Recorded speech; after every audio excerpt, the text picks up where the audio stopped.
கவிதான்னு ஒரு sister message பண்ணி cup cake recipe கேட்டிருந்தாங்க. அவங்களுக்காக தான் இந்த ரெசிபி. ஒரு ஈரமே இல்லாத பவுல் எடுத்துக்கோங்க. அந்த பவுல 30 கிராம் அன்சால்டட் பட்டர் ஆட் பண்ணிக்கோங்க. பட்டர் ரொம்ப சாஃப்டா இருக்கணும். அது கூடவே 50 கிராம் பவுடர் சுகர் ஆட் பண்ணிக்கோங்க. மிக்ஸ் பண்ண பாத்தீங்கன்னா இந்த மாதிரி க்ரீமி கன்சிஸ்டன்சி வரும். கப் கேக்கோட டேஸ்டோட ரகசியமே இந்த க்ரீமி கன்சிஸ்டன்சி தான். முக்கியமா அந்த ப்ராசஸை கரெக்டா பண்ணுங்க. அது கூடவே ஒரு முட்டையும் சேர்த்து நல்லா பீட் பண்ணி எடுத்துக்கோங்க.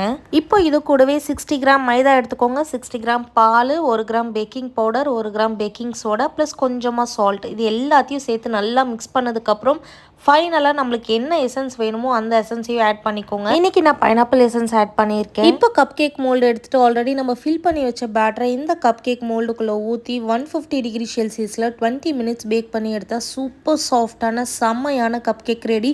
நான் சொன்ன மெஷர்மெண்ட்டை அப்படியே ட்ரை பண்ணி பாருங்கள். கவிதா சிஸ்டர் கேட்ட ரெசிபி உங்களுக்கும் கண்டிப்பாக பிடிச்சிருக்கும்னு நினைக்கிறேன். எங்களோட வீடியோ பிடிச்சிருந்தா மறக்காமல் லைக் அண்ட் சப்ஸ்கிரைப் பண்ணிக்கோங்க. தேங்க்ஸ்.